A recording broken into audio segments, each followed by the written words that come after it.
Hey, I'm Amanda from Trifecta Fitness. We're proud to be Clarksville's new Get Fit headquarters. Trifecta Fitness is a state-of-the-art spin and strength training studio. Our spin studio is truly one of a kind in this area, complete with 20 state-of-the-art live fitness bikes and an incredible sound system. Our strength training is done in small groups of 6 or fewer, and all of our strength and spin classes are scalable for every level of experience. Come see us in the heart of Clarksville, just behind MAPCO at the corner of Old Trenton Road and Wilma Rudolph Boulevard. Call us for more info at 931-542-6265 or download our Trifecta Fitness app for a full list of upcoming classes. For every veteran, there is a story about a calling to serve, to fight for the freedoms of the American people. And every story has a struggle, a sacrifice, and invisible wounds. Warrior Watts programs help veterans recover from PTSD and invisible wounds through exercise, nutrition, and connecting with other veteran leaders. It is estimated that 22 veterans die each day by suicide, and another 30 veterans die each day by substance abuse. These are preventable deaths. Warrior Watt is committed to fighting PTSD through fitness, nutrition, and community.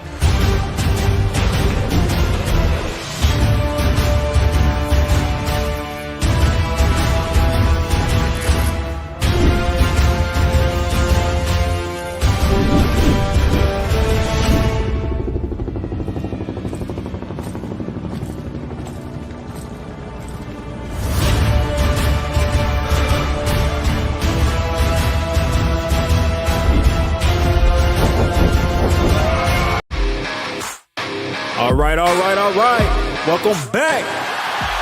MisFitNation. The MisFitNation show. We are a show founded by a veteran and hosted by 2 veterans and a military spouse. Our mission is to get people to tell their stories to the world. If you're an author, share your tips with the MisFitNation. If you're a musician or an actor, our audience needs to know how they too can get into the business. Coaches. We love our coaches. Come on and share your tips with the MisFitNation to help them become better versions of themselves. If you are a corporate leader or an entrepreneur, come on and show how you did it and how hard you have fought for success. If you are a veteran, first responder, or Gold Star family, we would love to have you come on and share your story with the MisFitNation. We always have time for you. If you're feeling down, alone, or starting to see the darkness, Stop. Think about those who are around you. You are not alone. You will be missed. If you feel like your problems will be a burden to those in your inner circle or feel embarrassed, dial 988. If you are a veteran, take option 1. We need you to keep pushing forward. Don't make a permanent solution to a temporary problem. If you are a new listener, welcome to the MisFitNation show. Be sure to subscribe to our show on your favorite podcast app. Also on our YouTube channel at @the_MisFitNation. Subscribe and click the bell to keep you up to date on our latest episodes and all of our news. You can also find us on Heroes Media Group and About Face Radio. Now, let's get to the show!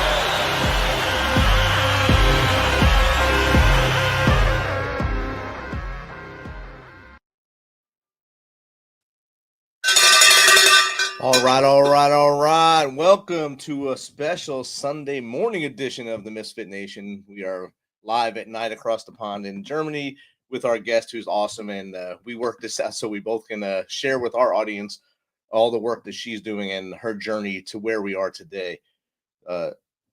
This morning, we don't have any bad news as far as first responders. We do have LA still in our minds. We still have Western North Carolina, Eastern Tennessee very much in our minds because they still need help out there after the hurricane. Keep all those in your thoughts, prayers. And if you can help, go out there and help either coast, either way. Those people all need help.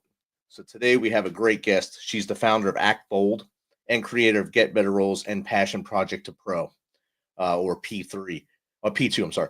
Discover how she reignited her career at 47, landing roles with top studios such as A24, Hallmark, and Netflix. Learn her proven strategies to help actors and creatives take control of their careers and monetize their passions. So without further ado, let's welcome Anne Alexander-Sieder to the MisFitNation show. Welcome, Anne. Hey, Rich. Nice to be here. I'm thrilled. How you doing? I'm doing great. It's great that we can connect like this. I always love connecting across the world with people, and it shows how small the world has become thanks to technology and the internet and such like that. So it's awesome. Absolutely. Yeah, for sure. And first, I'll apologize for spelling your name wrong in the title. I'll fix that later. No problem. Yeah. But I did give about a 2-sentence bio on you there. If you don't mind, tell us a little more about you from as far back as you want to go to how we got here. Oh, wow. Okay. Hold on. Yeah. So I was a professional actor in America. I am an American living in Germany. I'm also a German at this point. But let's go back about 30 years. I was a professional actor living and working in America. I was SAG-AFTRA, meaning I belonged to the actors unions, and I was working on my equity card, which is the other actors union for theater. I was making enough money as an actor that I didn't have to work a side hustle as a bartender or a waiter. And I even was having my health insurance paid for by SAG, which I was pretty darn proud of. And just when you think you kind of know the path you're on, life throws you a curveball. And my curveball showed up looking like this hot German guy. And whoosh, one thing led to another. And I found myself living in Germany, pregnant, starting a family. And honestly, to begin with, I was thrilled at being a mom. I always wanted to be a mom. But I honestly didn't see a way forward initially with my career, because you kind of have to be able to communicate. And I didn't speak, other than Gesundheit in kindergarten, I didn't really have any German words, so wasn't much communicating going on. And when my son was about 2 years old, I saw a poster that said the American Drama Group. And I was like, aha, okay, that sounds like it's got my name on it. Let me go check that out. So I made an appointment. I went and auditioned for them. It went really well. The guy was like, welcome to the American Drama Group family, and starts pulling out this huge paper calendar. It was a long time ago, showing me their touring dates. And I did not know this was a touring theater group. So obviously I have a little boy at home. I have a husband. There's no way that I can be off touring around Europe for 9 months of the year. So I was, apologized for having wasted his time. I stood up, and almost on a whim, as I was leaving, I leaned back in and I asked him, hey, you wouldn't happen to have a couple of names here in Munich that I could reach out to, would you? And I think, honestly, it was kind of like an epiphany, a revelation for me. It was the first time that I remember like specifically asking for low-hanging fruit help. Like, make it an easy lift help.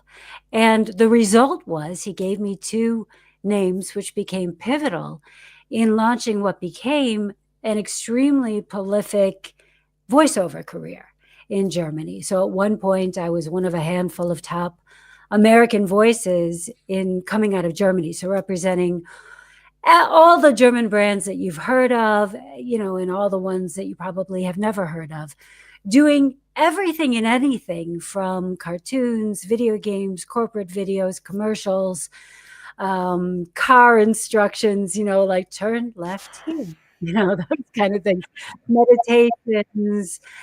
I mean, really, my motto was always like museum guides. My motto was always, if my son could eventually see it, I'm down. Let's do it.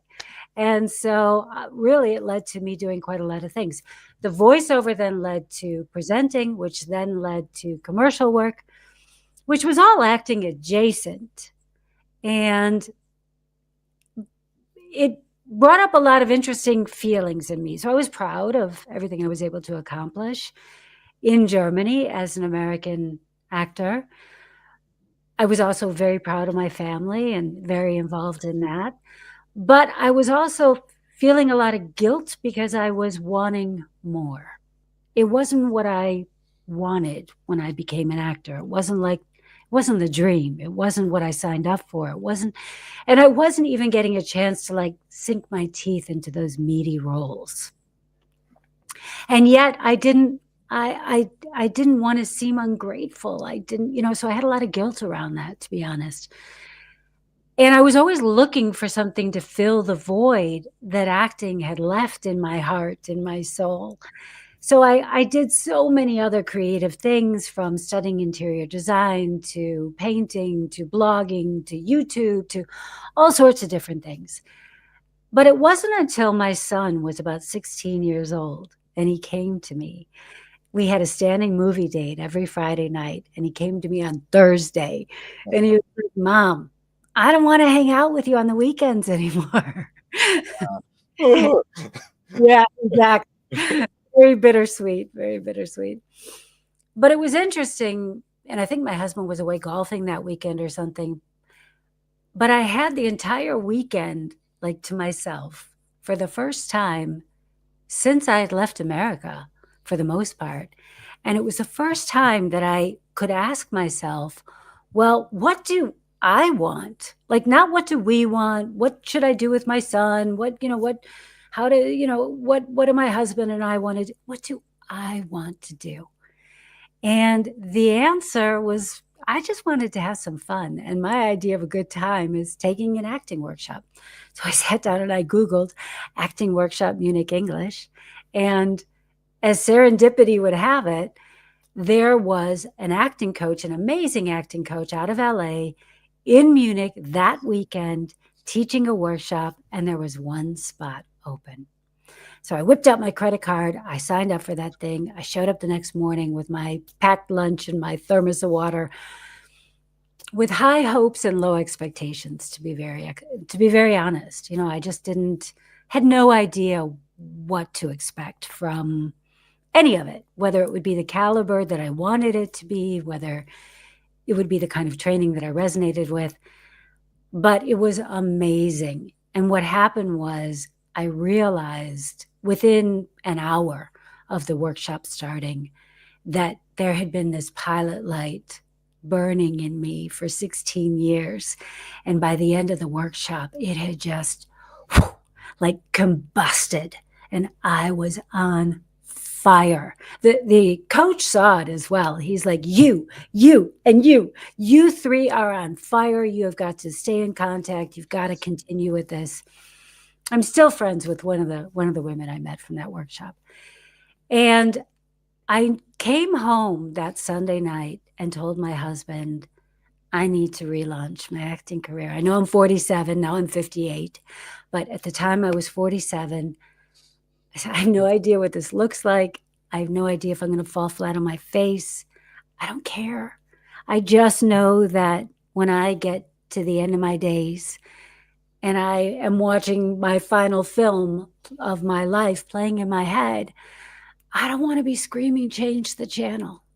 I want to know that I gave everything that I could to have an impact in this world, to have my life have meaning beyond being a mom and wife, which is meaningful in itself. And I do find meaning in that, but I also want to have broader meaning and be able to impact and influence more people, I guess. So that's kind of it in a very large nutshell. Very big nutshell, yes. Yeah, I brought you up to date now. Now you're up to date, sort of. You're really, up to 11 years ago up to date. So really, 3 chapters of your life, really. So your first chapter is in California, in the Screen Actors Guild and all that. Then family life and learn. And Chicago. I was in Chicago, yeah. basically. Yeah. And then moving to Germany, whole of the world, basically, to Munich, the greater Munich area.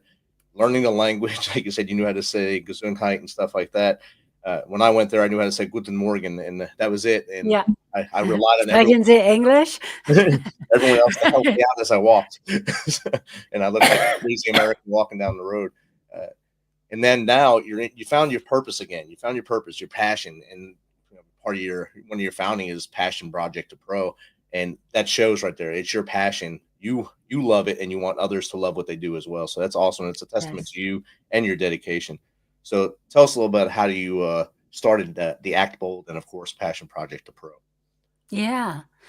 Well, so when I decided to relaunch my career, the very first challenge that I faced was I was rusty. I mean, acting is a skill like an athlete or a singer or, anything where you have a skill that you need to stay sharp with, which I think probably goes for really anything. You have to do it in order to be good at it. And because I really hadn't done it, not really, I was doing acting adjacent, but not the acting that I wanted to be doing for 16 years.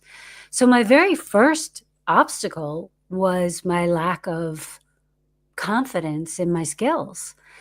And I believe that, this universe is made up of opposites, right? Where there's light, there's dark, where there's up, there's down, where there's male, there's female, right? And where there is a problem, there is also a solution. If you learn how to ask enough of the right questions. And I also believe that we are all creative human beings, whether you are using your creativity to paint pictures or act or sing is irrelevant. We are all creative human beings that can turn our creativity to finding solutions to our problems as well. And so my very first my very first challenge was getting the training I needed. And I didn't want to add on the complication of having to do that training in English. And to be very honest, I wasn't 100% convinced that I could get the caliber of training that I wanted in Munich at the time. I think times have changed. It's definitely gotten better. But at the time, I wasn't sure of that. So that left me with the option of I could fly to London, New York, LA, Chicago, and get that high caliber training, coach with those amazing coaches. But that was obviously going to be financially and time-wise really expensive. And even if my son didn't want to hang out with me on the weekends, I was still his mom. I was still making breakfast, getting him up for school, making sure he didn't break curfew too badly, all those things, right? So again, that was a challenge. I didn't want to fly all the way around. So, okay, the answer was, how could I make this happen for me here in Munich? So I started reaching out to these coaches that I wanted to work with and just saying, what would it take to get you here? And when I had enough answers, I sat down and I worked it out. And what I realized is that I could probably just get a handful of actors together and I could get the workshops, the training that I wanted at the same price that I would pay if the coach was already in Munich, just like the one that ignited my passion. And that was really my only goal. But what ended up happening almost immediately was I was getting free training. I was earning between $1,000 and $2,000 a workshop. And in many ways, even more importantly, I was building a community of other actors who were at the same place in their journey that I was on. And we were able to help and support each other as we continued on this journey. So that was what I like to call phase one of Passion Project to Pro. And it was I was so like, what do they call those things that you put on the horses? I mean, I was like, you know what I'm talking about, right? It was like the only thing I wanted was the training. I don't care. I didn't care about anything else. I just wanted the training. So I did that for a year and a half. I was bringing in 1 to 2 coaches a month, and I would call those the big workshops. And then I was doing little workshops, and those where I would invite the actors who had taken the big workshops with me to just chip in for a room somewhere. So they were paying a couple of euros every time we met. And we could then practice whatever we had learned. And so I was working out 3 to 8 hours a day, 5 to 6 days a week for about a year and a half. And then when I felt really confident again in my skills, that's when I was like, all right, time to launch this baby. And then that's when I kind of started to do all the things that I had done when I had been a young woman. So the very first kind of interesting thing that happened was, there is ageism. I was now approaching 50, and the world is not open to a 50-year-old woman the same way it's open to a 25-year-old woman. And also, I think as a 25-year-old woman, I was I always have believed in my skills. I'm not trying to denigrate my skills in any way, but I also did get some lucky breaks through people that I knew, like people offering me auditions. I got the job, but I would never have gotten the audition without having had some of these relationships, these contacts. And luck is not repeatable. So that was another like big revelation for me. It was like, okay, so if that's not repeatable, then what do I need to do? Because I think also as a young woman, a typical artist, I was like, you know, I'm not in business. I'm an actor. I'm an artist. I don't, I'm a creative person. I don't need to know about these things. But as a grown up, I say that with quotation marks, but as a grown up, I realized that I really needed to understand the business of being an actor. And I really believe in breaking down challenges to their smallest component first. So, because I think many times people will look at the challenge. Oh my God, learn the business of being acting. Whoa, where does that even start? How do you do it? What's the first step? What's the most important thing? What's going to have the most impact? Blah, blah, on and on and on. And if you just break it down to the very first challenge, and for me, I felt my first challenge was getting over my own limiting beliefs around my age and my lack of perfect German. My German was good, but nobody was ever going to mistake me. No, but still, nobody will ever mistake me as a native-born German speaker. And I fought against that in the beginning. I fought against both of those things, wanting to be perceived as younger, wanting to be perceived, as a German, this and that, and neither one was going to happen. So I realized I was kind of shooting myself in the foot with these limiting beliefs, or this like dogged, like, see me the way I want you to see me. And that's not how it works in this world, right? So I had decided that I would become a life and career coach, initially with no interest in coaching whatsoever, just to get over my own limiting beliefs, which I did. And it worked very well. Taught me that, honestly, what most people think is holding them back is often the key, if not the actual superpower of what makes them unique and what makes them who they are and able to tell their own unique stories.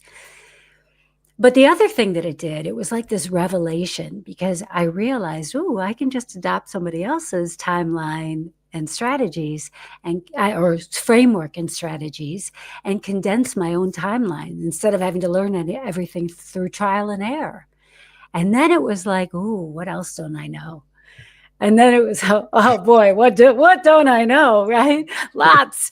So, and then I really was like on this mission to learn as much as I could about business. To be very honest, whether you're an actor or you're a coach or you are a fitness instructor or a therapist, whatever it may happen to be, if you are the company, if it is your business, you are the mast of this business, it is a personal brand.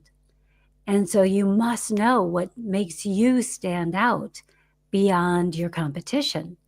And then the beauty of understanding what your brand is that it then can act as a North Star and sort of lead you in the direction you want to go with your marketing and your networking. So you're not trying to get everybody to love you. It's like, no, I really resonate with this and this and this. And because it lights me up, you are going to feel that authenticity in the words that I use with you, the compliments that I give you. You'll know that they're true. It's not just about give me a job, any job. And it really ends up giving you direction. So I would say a couple of years into my journey, I realized I was getting typecast a lot. I'm not sure if I'm allowed to swear on the show, so I won't.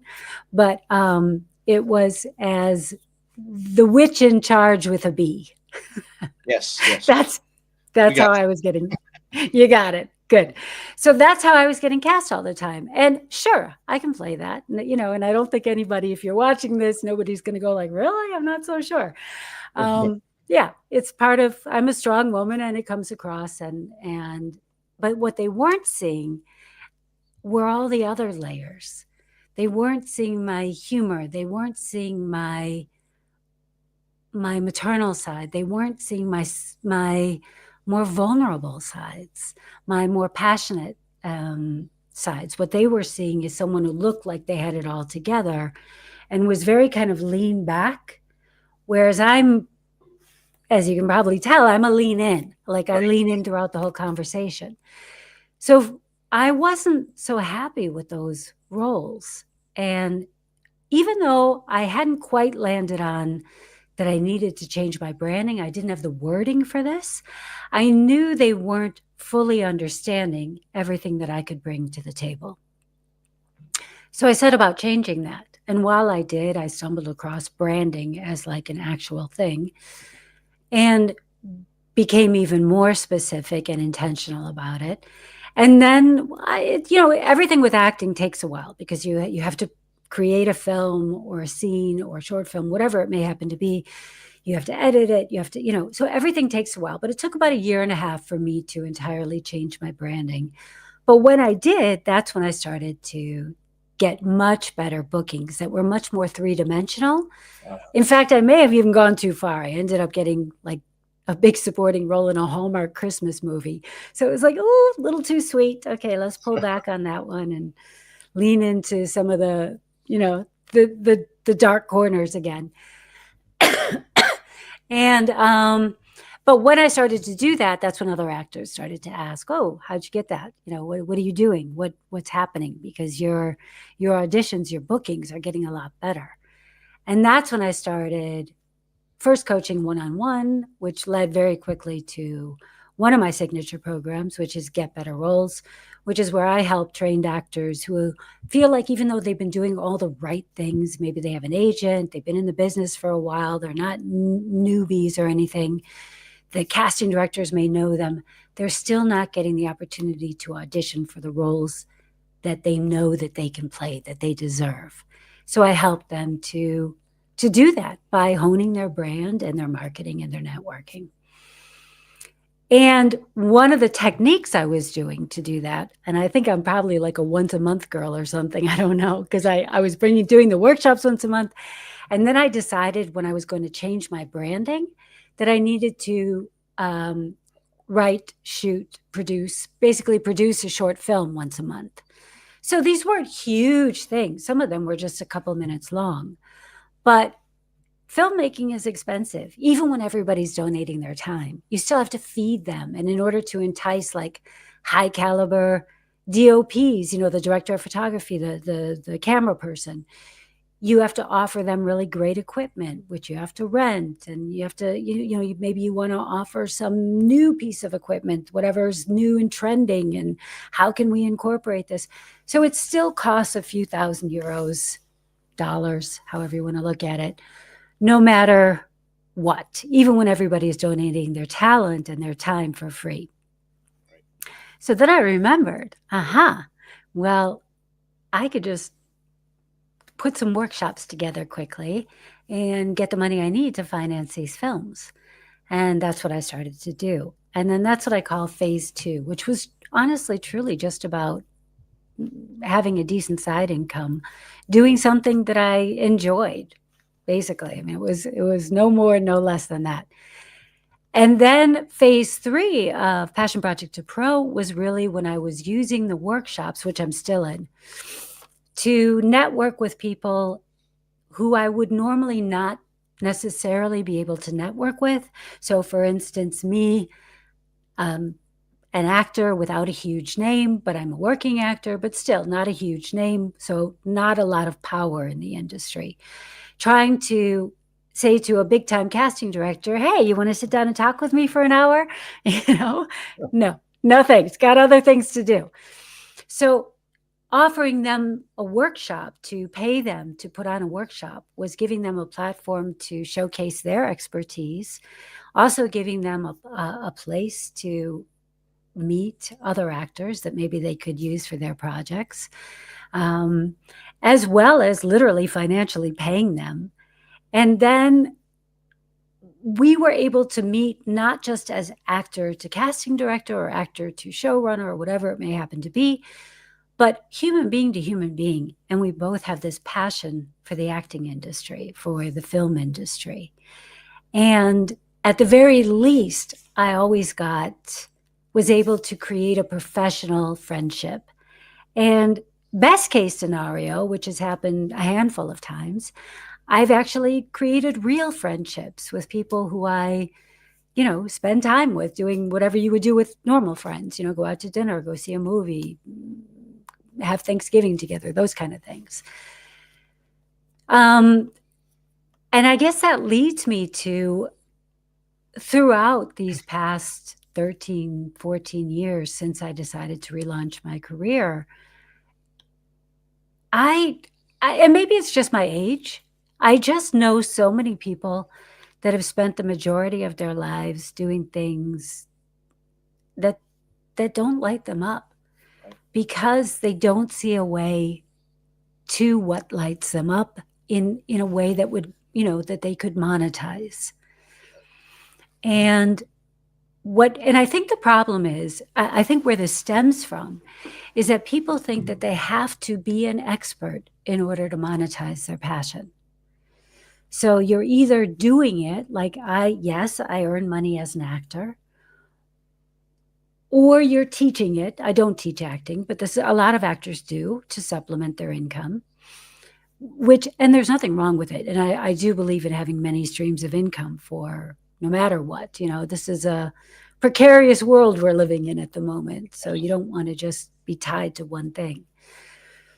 But I think what people don't realize is the advantages to just being a beginner and using that beginner mindset to create community and curate the curriculum that you would like to have.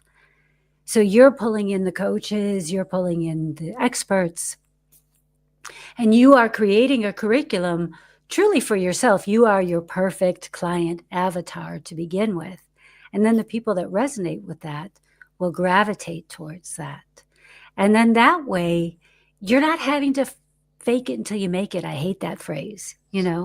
I think it's like a recipe for a disaster. It's setting you up to fall prey to imposter syndrome, And I think for this show, a lot of the audience are military veterans or first responders in the States and around the world, that when they get out, there's that thing where I don't know what to do with my hands anymore. So I'm not doing X anymore. I'm not doing the military thing anymore. I'm not doing police or firefighter anymore. And that fear that if we don't get money coming into our family, we have to take a job. And it's not the job, like you said, the passion job, the job that you're really passionate about, or a job that makes you feel like you have a purpose. So many of the veterans, especially, don't last 1 year at their first job when they get out. They take a job just to get that money and just to make sure they feel like they're contributing to the house or to the family. And then it's basically a failure in their eyes, because they're miserable, their family's miserable because they're miserable, until they find their purpose again. And for me, it took basically about 2 years after I got out to find my purpose, and then another year or so before I started this project, and really ignited me. And I'm able to ignite others and have them share their stories on here. And I can see that passion with you as you're able to help others, especially as you started your projects after you were able to get your feet going again. When my team sent me the thing with the Heidelberg holiday on there, and that's where my dad was stationed right by there, and he went to Heidelberg. I was like, we got to have her on here because Heidelberg. And when I went there, I was in Germany for less than 30 days of my whole military career. And me and my wife drove to Heidelberg just to see the castle and to see the town, because my dad always spoke so highly of it. And we wanted to see it and just share some of the memories he had. So that really helped us to say, yes, let's get Anne on here. So thank you for that. So I think everything you're doing shows that you have the passion for what you do, what you love, and taking that 16-year break maybe made that fire even hotter to push forward. Absolutely. I don't believe in regrets. Like you are, just like your viewers are, exactly where they're supposed to be. And I think one thing is, many people feel like they are a failure right off the bat if they don't have a burning passion. And what I want to say to that is, follow your curiosities. Think back to a time in your life that you know, there are a bunch of different questions to ask yourself, and maybe I'll just go through them real quick if you think that would help. Sure. But, one is just think back to when you were in school. What were your favorite subjects? What are your favorite after school activities? What do you like to talk about? Whether that's football or, dog training or what, right? There are so many things that get discounted because people don't see a pathway to big money right away. And it's not about that. It's and definitely don't view yourself as a failure if you have to take a job in the first year. All it is a stepping stone, nothing more. It's a way to give yourself that boost so your head is above water. That's it. And while your head is above water, you can start looking around. Where are the life rafts? What would I like to do? But if you're underwater drowning, that doesn't do anybody good. So definitely get yourself feeling secure in your life, I think, and income is a way to feel secure. And then start looking around to what are the things that I like. I mean, for instance, my son who always told all his life told me he didn't really have a passion, has become super passionate about survivalism for all things, right? He likes to go out into the forests and, like light his own fires and camp out and, all that. I don't even want to know, to be honest. I'm just worried about him, But yeah, he's totally into it. And there's a way forward no matter what you're into. For instance, he is going to be organizing retreats with people who are like professional survivalists, people who have, fought a bear or done this or whatever it is. Like, there was one guy recently who was out in the wild for 10 days with just a knife. I mean, wow. Yeah. So there are ways forward. And I think where you can really find something that can become very interesting is if you can find two passions and where they align. So this might not speak to your audience directly, but as an example, I think they'll get what I mean. So one of my clients is an actor who also loves vintage clothing. And so it was all about finding, and for her, this was about her actor, how to promote herself as an actor. But it was all about finding the crossroads of that. So what we settled on was like every new piece you get, that she would create a monologue about this piece and wear it and model it and this and that, and then sell it, which was a way to amazingly boost the prices of her store. And it was a really unique way to be selling vintage clothing in a way that really stood out amongst the competition. And she was able to use it on her acting, profiles and things like that. So there are always crossroads and areas where things intersect and become completely unique. But don't worry if you don't have that to begin with. First, just start with following your curiosities. Definitely, 100%. The first job I had when I came out of the military was mentoring other veterans as they went through the transition process, basically a 6-month time doing a fellowship. And I met a young man, a Navy veteran named Hermie Castillo.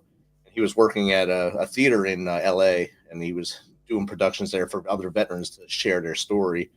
And his dream was to be an actor. And now he has a whole list on IMDb, I think 31 things on IMDb that he's been in, including NCIS, Young Sheldon, Big Bang Theory, I think Young and the Restless, Mom. And he's like the epitome of the veteran that just goes after it and does it. And I love following his career. He was one of my first guests on the show to share that a veteran can do that and show that you can, if your passion is to be an actor, you can do that as a veteran. Absolutely. Absolutely. One of my clients right now was a corrections officer on death row in San Quentin for 25 years. He's retired. And that's what he did. He raised 7 kids, and he had this steady, secure job for 25 years. Really kind of a fascinating job. I'm sure it wasn't an easy job. And now he is full into being an actor. And there are no expiration dates on our dreams, right? And it's never too late to start. You always have to know that wherever you are, it's where you're supposed to be. But but your dreams, your passion, your curiosities, they are the key to finding your purpose. Because at the end of the day, we all just want to matter. We want our lives to have meant something, right? 100%. And yeah. We have a question from the audience in here from Twitch, actually. Okay. At Jam23, can you share the key steps or strategies from your method that helped you turn your passion for acting into a sustainable profession, and how others can apply these principles? Yeah, absolutely. So for me, it breaks down to there are 5 pillars of a thriving acting career. It's mindset, branding, marketing, networking, and community. The pillars all work together holistically. The most important thing to know is that mindset is 80% of everything. Whether you believe you can or you can't, you're right. And the other 20% is really just, little bit of mentoring, mechanics, that kind of a thing. Next, because as an actor, you have to understand the way you are being perceived so that you can adjust as necessary. So my thing, as I mentioned earlier, was they were just seeing kind of one aspect of who I was, and they weren't seeing the whole picture. So now I help my actors to come up with an actor's statement or an actor's log line, whatever you kind of want to call it, which you may or may not decide to use if you're an actor in your marketing materials. But what it does is it acts as a beacon of something for you always to follow. So for my branding, I play high status women, morally ambiguous, with a fierce heart. It's simple, it's concise, it's straight to the point. Took me years to get to that. Years, to break it down into something that was so simple and so on brand. And knowing what it is that you play will enable you to have the correct messaging and marketing. Because as an actor, there are only 2 skills that really, really matter. One is acting, obviously, right?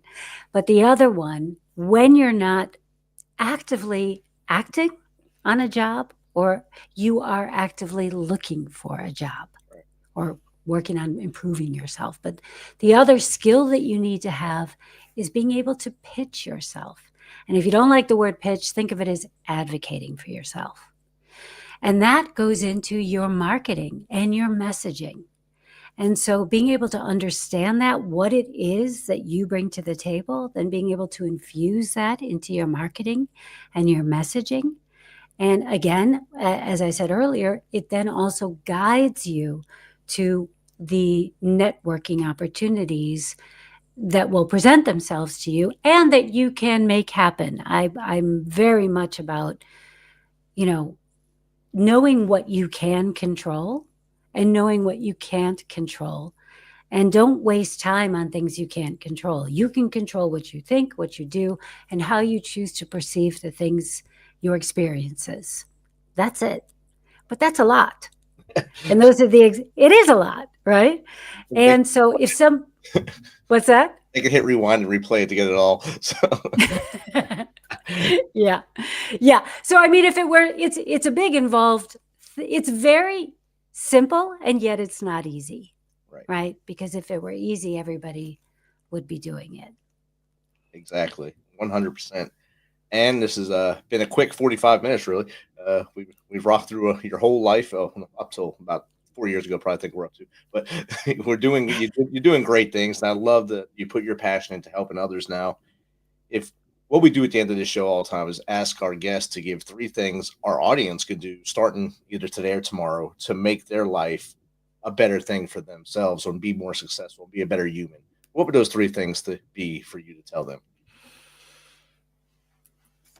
Recognize that fear is a part of your life, the fear of what other people think, or the fear of failure, or the fear of whatever it may be. But fear is a natural part of our lives as human beings. It's that little reptile brain just trying to keep you safe. So invite it to move out of your way and to stand in the corner and watch you, but don't let it stop you. So that's definitely one. And know that taking small, consistent steps towards what you want, begin with the first challenge. Don't look at the mountain of a challenge. Wait, what's the foothill challenge? Just start with those first challenges and work your way up the mountain slowly. But every step you take is expanding the boundaries of your comfort zone, because your dreams are not within that comfort zone. So you must keep expanding it. You must keep, making the boundaries bigger and bigger. And the third thing, start messy. Like, just everybody wants to think about it and prepare for it and this and that. And honestly, the only way to learn is by doing. So just get out there and do it, and then make it better the next time. And that's basically it. That's life. Just do it. And also, I don't know if anybody was sparked on the Passion Project to Pro, but I do offer a free workbook for that. So that would definitely kickstart anybody's journey, whether they want to be a dog trainer or whatever it may happen to be, or an actor. I mean, that's in there as well, because that's what I was doing, right? Was using that.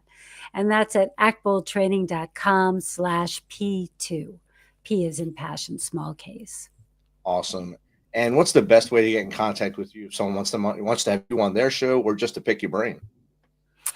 Yeah, I am super easy to find on all of the socials, Anne Alexander-Sieder, or you can also find me at Act Bold, act_bold on Instagram, act_bold on Linktree. That's probably the best, because that has all of my links there. Awesome. And thank you for taking some of your evening in Munich to hang out with us today. And we look forward to your projects in the future and how much success you'll have helping others find their passion. Rich, it was my absolute pleasure. Thank you so much. Enjoy your day or night. You too. Thanks. Bye. This message is from the U.S. Department of Veterans Affairs. Did you serve in the military? If so, you can obtain a free lifetime pass to more than 2,000 federal recreation sites. These sites are located across more than 400 million acres of public lands, including national parks, wildlife refuges, and forests. The lands host activities to fit any lifestyle: hiking, biking, fishing, camping, and much more. Gold Star families are also eligible for these free lifetime passes. Plus, they cover entrance fees for a driver and all passengers in a car, or up to 3 additional adults at sites that charge per person. Obtaining one is easy. Just go to the National Park Service website, nps.gov, or the National Park Service app.